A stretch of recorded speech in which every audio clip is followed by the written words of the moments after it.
that is something that's tremendously satisfying about construction, right? At the end of the day, like I haven't built other people's houses generally outside of volunteer work, but I have built houses for myself.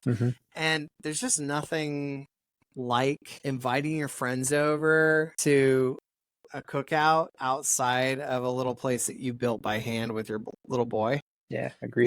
Like standing on a deck that you made yourself is just satisfying. Be like, look, it didn't even fall. Yeah. That's amazing.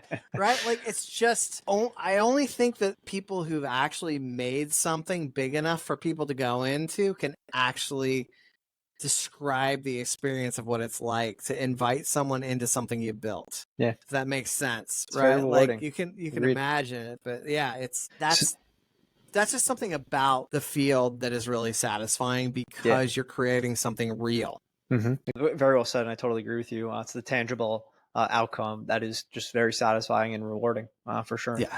So I want to give the opportunity to really like highlight the translatable skills that, I don't know, maybe top few that come to mind, military to profession right now. Yeah. I think patience is big, right?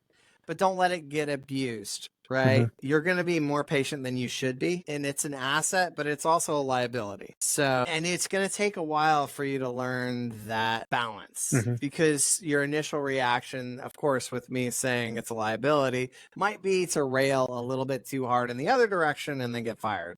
You don't need to go that far. It's really just about setting clear boundaries. Something that you'll have experienced in the military is you don't have boundaries outside of the ones that are legally enforced. In the civilian sector, you can have your own boundaries that you made up yourself.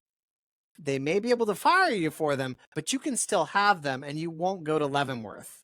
So that is really important for your mental health to just at least know you can. It doesn't mean you have to. Just knowing that you can and you won't go to military prison for it is a huge sigh of relief. The other thing is that your work-life balance is still important, right?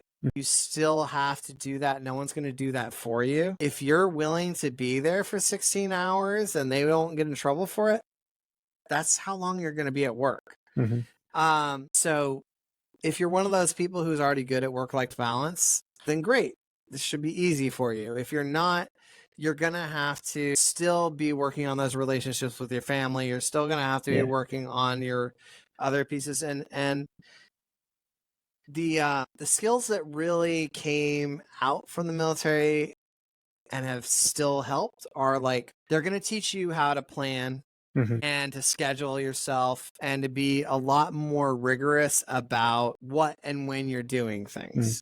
Those are extremely valuable in almost all fields, but particularly in heavily schedule-driven fields.